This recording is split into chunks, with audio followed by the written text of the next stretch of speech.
তো hello guys, তোমরা সবাই কেমন আছো? আশা করছি সবাই ভালো আছো। তো এটা হচ্ছে আমার 7 ডেজ মিনি ব্লগ আপলোড চ্যালেঞ্জের 3 নম্বর ব্লগ। এটা হচ্ছে আমার থার্ড ব্লগ গাইস। তো আমি আজকে এসেছিলাম দাঁতের ডক্টরের কাছে। আর ইনি বসছেন হলো কি যে আমাদের আরাপুর যে SBI ব্রাঞ্চটা আছে তার জাস্ট অপোজিটে।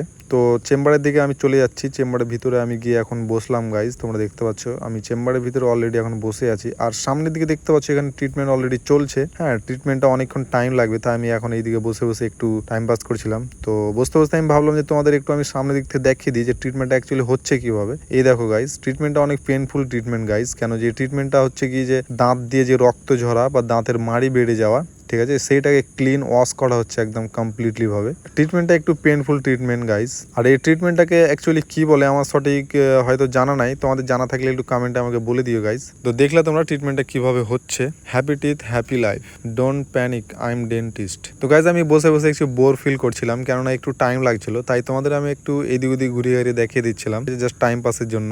তো ফাইনালি গাইস এখন আমাদের ট্রিটমেন্ট হয়ে গেল কমপ্লিট। তো আমরা ওষুধ নিয়ে যাবতীয় সবকিছু নিয়ে আমরা চলে আসলাম এখন বাইরে। তো আমরা চলে যাবো এখান থেকে বাড়ি। তো তোমরা সবাই ভালো থাকো, সুস্থ থাকো, দেখা হবে আবার নেক্সট 4 নম্বর ব্লগে। ততক্ষণের জন্য বাই।